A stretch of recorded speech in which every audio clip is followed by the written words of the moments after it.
সম্প্রতি ঝিনাইদহ জেলার শৈলকুপা থানায় একটি মর্মান্তিক দুর্ঘটনা ঘটেছে।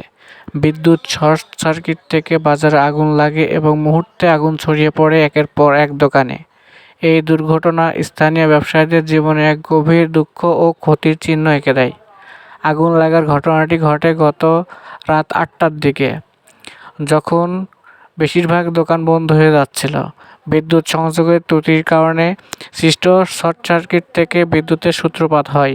মুহূর্তেই আগুনের লেলিহান শিখা আশেপাশের দোকানগুলোকে গ্রাস করে। ফায়ার সার্ভিস দ্রুত উপস্থিত হলেও ততক্ষণে কয়েকটি দোকান সম্পূর্ণরূপে পুড়ে ছাই হয়ে যায়। দোকানগুলোর মধ্যে ছিল পোশাক, লেপ তোশক, মোবাইল, মুদি দোকানসহ নানা ধরনের প্রতিষ্ঠান। ক্ষতিগ্রস্ত দোকানদাররা জানান, তারা জীবনের সব সঞ্চয় বিনিয়োগ করেছিল এই ব্যবসায়। আগুনে পুড়ে তাদের শুধু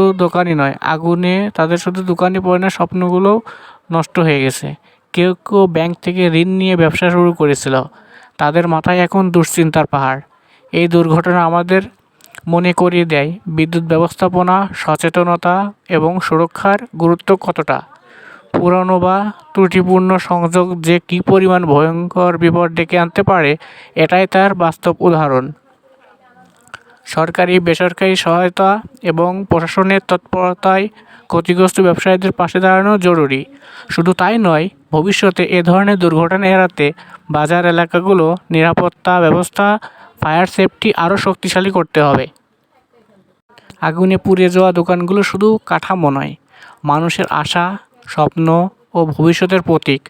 আমরা চাই প্রশাসন এবং সমাজ সম্মিলিতভাবে ক্ষতিগ্রস্তদের পাশে দাঁড়াক এবং ভবিষ্যতের জন্য গ্রহণ করুক নিরাপত্তা এবং জরুরি ব্যবস্থা, সব কিছুই গ্রহণ করা হোক।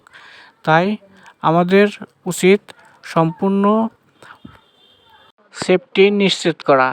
দেখুন কি অবস্থা, দোকানের ভিতরে আর কিছুই অবশিষ্ট নাই, একদম আগুনে পুড়ে সম্পূর্ণ শেষ।